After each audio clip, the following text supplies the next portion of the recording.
Hi, everyone. Welcome to a Mulberry Conversation. My name is Kelsey Daly, and I am the Senior Marketing and Events Specialist here at Mulberry. So, a little bit about Mulberry. We are a full service recruiting agency serving the Pacific Northwest and the San Francisco Bay Area. Our specialty areas include human resources, administrative office, finance, accounting, payroll, and operations. I encourage you to check out our website at mulberrytalent.com to see previously recorded Mulberry Conversations and to view our full suite of service offerings as well as our current job opportunities. So let's dive in. Today, we are joined by our founder, Lauren Francis and Amy McGeachy, founder and HR consultant at McGeachy Consulting, which specializes in consulting for mid-sized businesses in the Oregon and Washington area. Amy strongly believes that workplaces and the people in them can both thrive while putting great work into the world. To that end, her consulting practice focuses on the people side of HR and helps business leaders cultivate exceptional workplaces. So without further ado, it's my pleasure to introduce Amy McGeachy and Lauren Francis. Good afternoon, everyone. Welcome to Mulberry Conversations. We are so glad you're here and that you joined us today. And we are very happy to have Amy with us. So Amy, tell us about you. Thank you so much for having me. And Kelsey, thanks for the intro. I am an HR consultant, as Kelsey said, to mid-sized businesses in Oregon, Washington. And I specialize really, it is in that people side. So it's on thinking about holistic HR for my clients and thinking about their HR strategy and their employee engagement, their training, developing managers, and employee relations. That's part of the people side of HR as well. So I spend quite a lot of time talking with managers and coaching managers, coaching vice presidents, and even CEOs. The HR consulting side of my business. And then on the flip side, I also do a decent amount of facilitating and training as well. One of the things I do is I facilitate a manager training series, which is an 8-week series for managers, anybody managing at least one person. And I currently am facilitating 2 series right now. And we have managers in there that have been managing just for a couple of months, all the way to managers who've been managing for over 20 years that maybe haven't been through manager training ever or need that refresh. So that's really fun and open to leaders in mid-sized businesses. In our area, I say that, but my clients are mostly headquartered in Oregon and Washington, but they have employees in other locations. So we've had people participate in the manager training series from literally all over the country, which is fun. Also, I facilitate a workshop called the Feedback Workshop, which is super fun, complimentary. Anybody can participate. And if you're interested in learning how to deliver feedback, it's a great opportunity for people to come together and learn in that way as well. So. Now, is that on your website, the feedback? Is it something you offer occasionally or quarterly? Yeah, that's a great question. So I'm offering it occasionally, and the next time is in September. Okay. So people can go ahead and get signed up for that directly on my website. Okay, I'll be doing that as soon as we finish our conversation. I know everybody can benefit, even myself. Like studying back helps me to be better, but we all have opportunities to learn and grow for sure. So when Amy and I were talking about what to talk about today, we have obviously many different areas that we can touch on, but the manager training, the idea of managers is a big topic. It always is. And the idea of what is a good manager, what makes a good manager. Could you speak to that a little bit? I can. I think we sometimes, and I'm actually going to answer that a little bit from the flip side, is sometimes we make these offhanded comments of, oh, they're a bad manager, or I'm a bad manager. So we very casually throw out that term. And I just want to reframe that comment in the way that I feel like managers, we fit on a scale, right? From maybe bad all the way to really out of this world exceptional. So there's that really very vast scale. And I think that if you are intentional about wanting to be a good manager, which honestly, if you're here in this webinar, I would think that you are already being intentional about wanting to be a good manager, then you're on your way. And being good is about having a growth mindset and dedicating time to being a manager. My experience is that management can't be an afterthought. And I see this in lots of workplaces where somebody is managing a team, but they also have a lot of productivity goals themselves. And so as they're managing their workload, they fit in management. And I will tell you that the best managers that I see in workplaces are dedicating a big chunk of time to being a manager and having time and conversations and being really proactive and intentional about managing their team. Of course, that comes with having a workplace that also balances workload. So I am not foreign to the concept that we are also managing difficult workloads too. Oh, for sure. No, that can be tricky. You're right about the intentional part, because everything has to be scheduled and coordinated and also delivered on, meaning that, setting up times and keeping those times and making them an important part of your process in your day. Yeah. And I know this is a very common observation, but people that are promoted into management, because that's like the next stage of growth within the organization or for their career. And then they get there and they find they don't really like it very much, or they're not that they're not good at it. It's just not a good fit for them. It's not something that they really thought about very much. And then what to do with that? Can you speak to that a little bit? I can. So I would say that there's two paths for somebody in that situation. Sometimes we don't really enjoy doing something because we don't have the reps or the experience, or we haven't built that muscle of doing something like managing very well. We haven't built the muscle, and we're not very good at it because we haven't done that. And in that situation, I think people have two choices. One, they can lean into learning how to be a better manager. And that is just about having that growth mindset and trying something and adjusting it and modifying it. And it's continuous improvement. I don't know a manager that's doing a really great job who isn't continuously studying this, especially because our workplaces have adjusted in the last couple of years. The other flip side of that is sometimes people are exactly what you said. They're an expert, subject matter expert. And so they get promoted because they're the most talented in a subject. And they find that they don't enjoy managing people. You might know, if you're reflecting on how much time am I spending managing my team? And if it's very little and you don't have that desire to invest more in that, it might be a good way to self-reflect and realize that maybe management isn't the right opportunity. And so I think people can go down a different path in being an individual contributor at a high level and manage processes, but not manage people. But for anybody who's really curious about being a better manager, I'd lean into that. And there's a lot of tools and resources, peers that are managing teams that are doing a great job. So I think if there's a curiosity about being a manager and wanting to do a better job, I think that's enough to start to grasp and implement new ways of doing things. Oh, for sure. Now, also, so much has changed in the last few years. It's changed in a lot, 10, 20 years, obviously with COVID, things have really changed. What have you noticed? It's just been so rapid and it's come at us so quickly. What are your observations around that? Oh my goodness. They've impacted the workplace. How much time do we have? My observations, I think it's completely possible to manage people via a remote work environment and via Zoom. But when there's a chance to come together face to face, and that looks like I have clients who are managing employees that are in a different city completely, but there's still opportunities to come together, and making sure that you as a manager are being intentional about that, or that your company is being intentional about that. That could look like a quarterly all team meeting where everybody comes together. And if you're managing somebody who is remote, it's a good chance to carve out a half a day to spend with that individual. If you're managing somebody that lives down the road, just the next town over, and most of your conversations happen via Zoom, meeting for coffee and in that face-to-face can be incredible and really change and shift things from a management standpoint. I will also say this, I'm noticing that in workplaces, and we're having more and more people come back to the workplace just in a hybrid basis.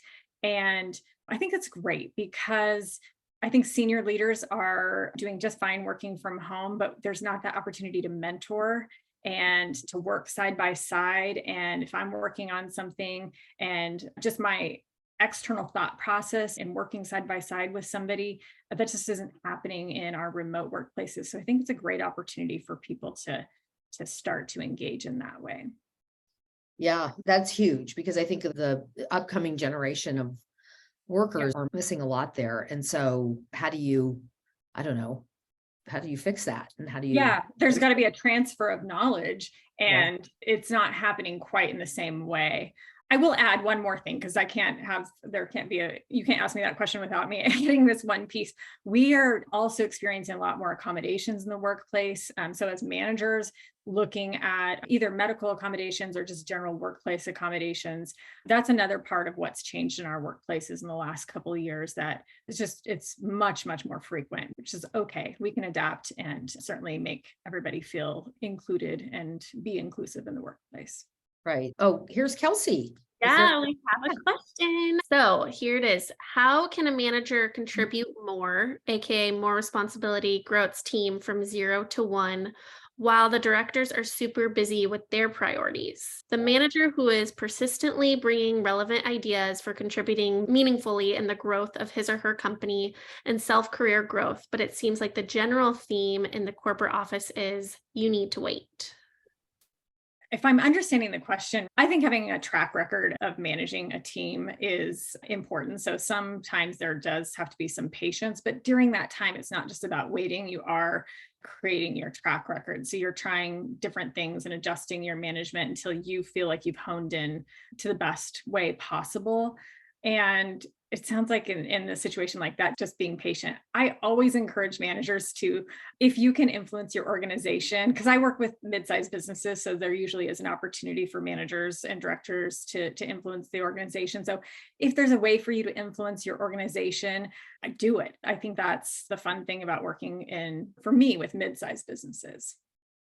And do you think too that looking at for mentors within the organization that can help you with your growth and help you with that career pathing that they're looking for?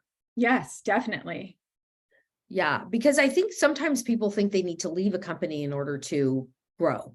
And that often happens. That's not a negative. It's just in some cases that can be the case. Yeah. Yeah.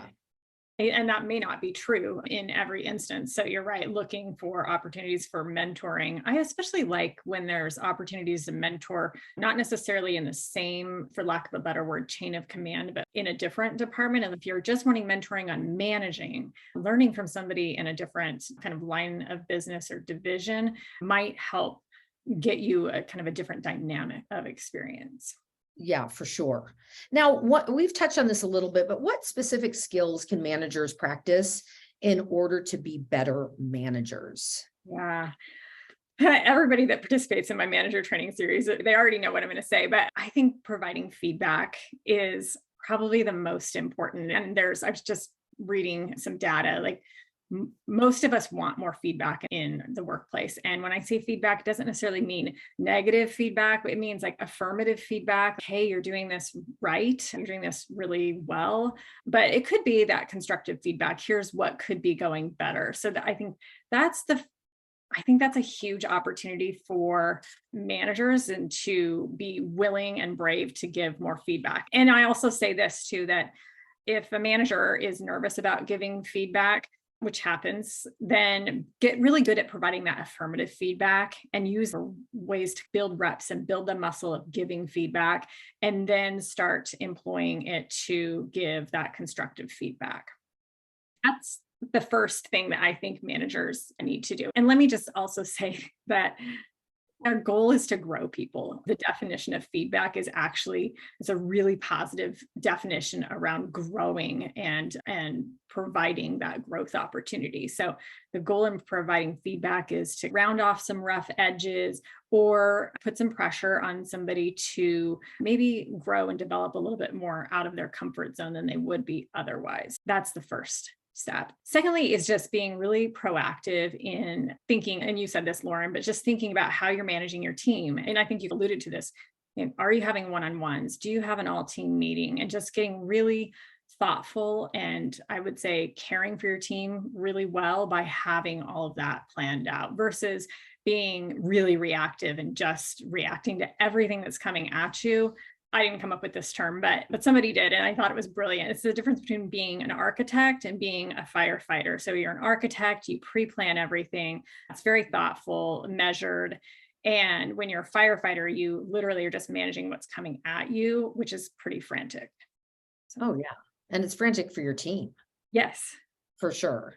Yeah. Yeah. And it's not seen as a priority, Yeah. right? I've also heard this too. Start with the end in mind. What kind of leader do you want to be?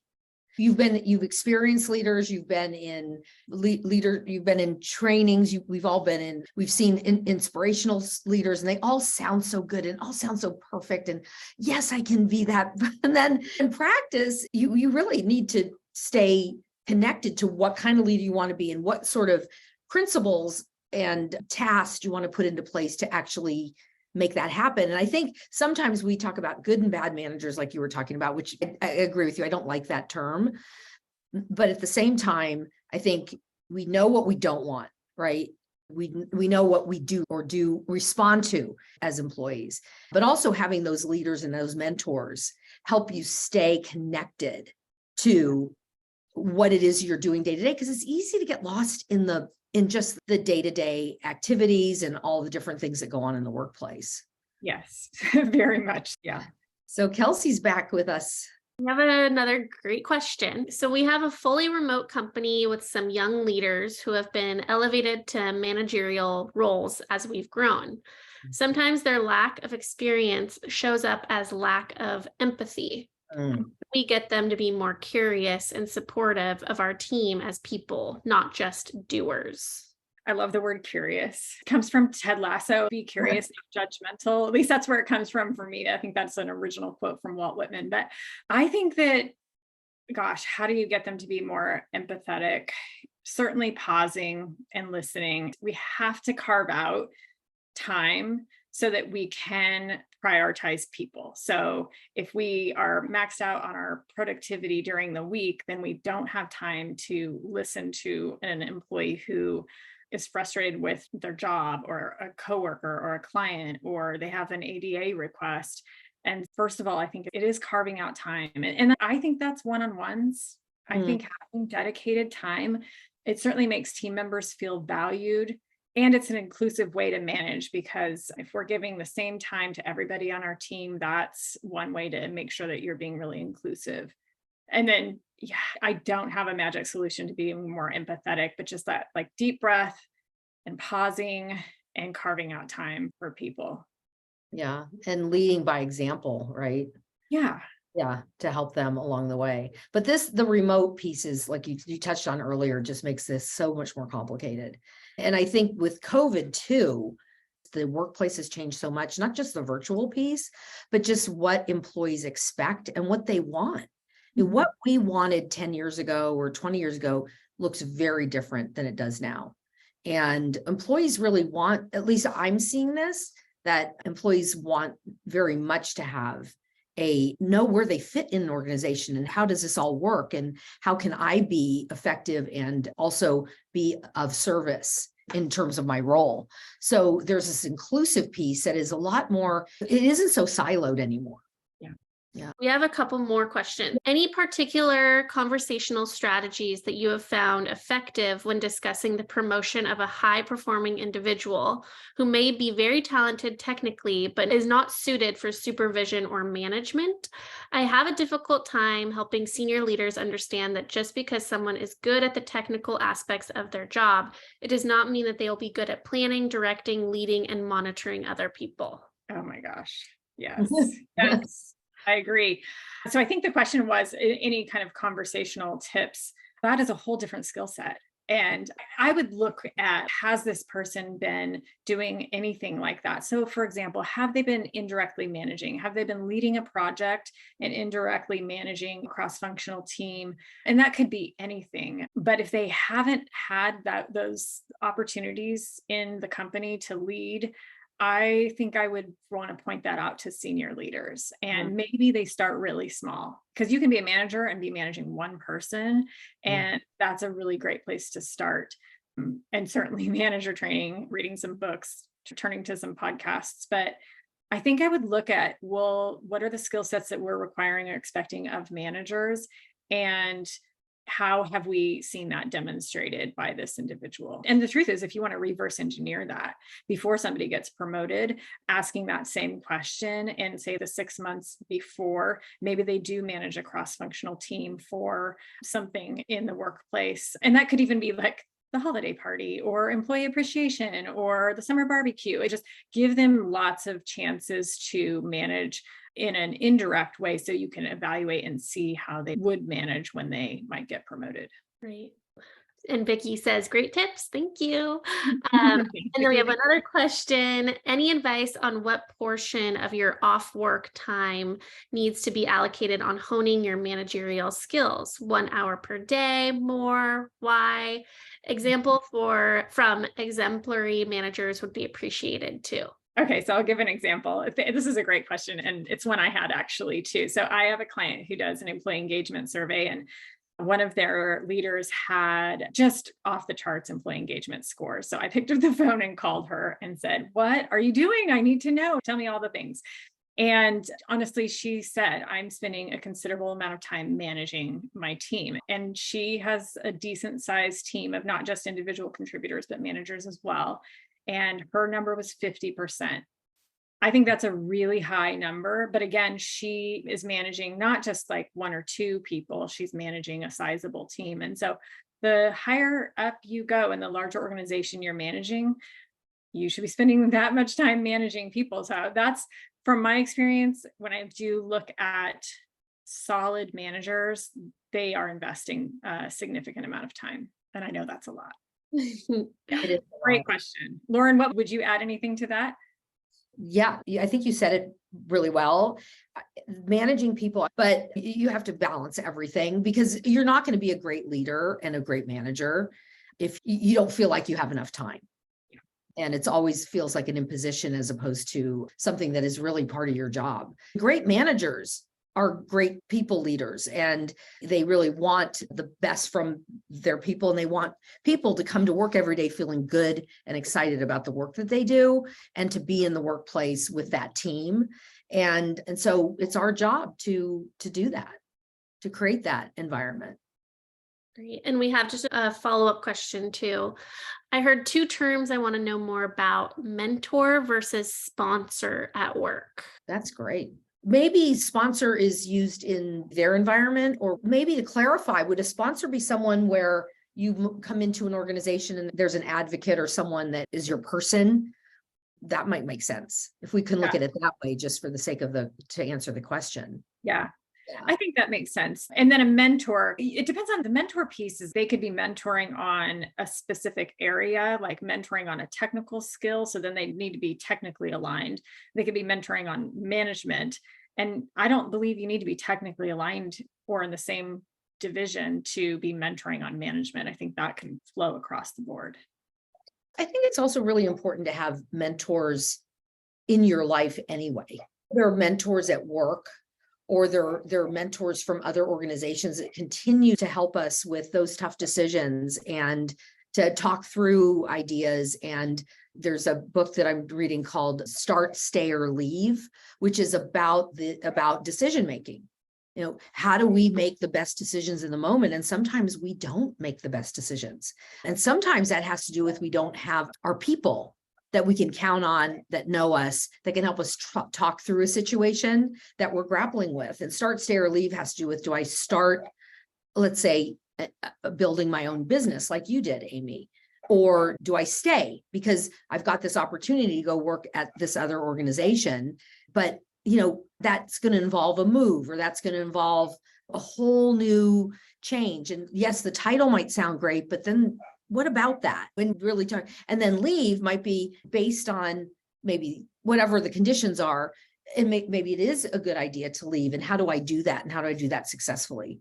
So we need to have our mentors and our communities of people that we can lean on and speak with. Yep. Oh, I totally agree. Inside the company or outside the company or both, just so that you can have a good perspective or have that person that you can pick up the phone and call and say, gosh, I'm experiencing this. What are your thoughts?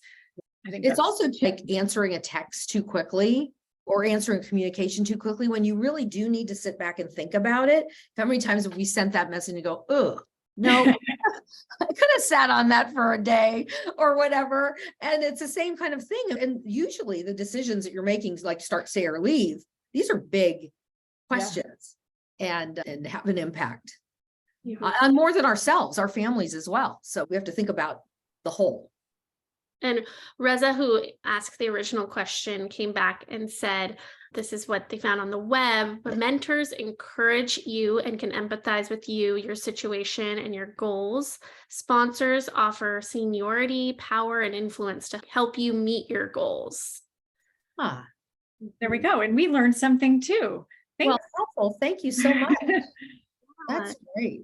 Before we close today, is there anything that you could add or want to say about just to managers? Sometimes I think we feel very alone as a manager. And how do we, maybe it's just what I was talking about before. It's not just managers to become a better manager, to be able to have people that you can go to talk about what's going on and you're not really getting the results that you need. And what can I do about it?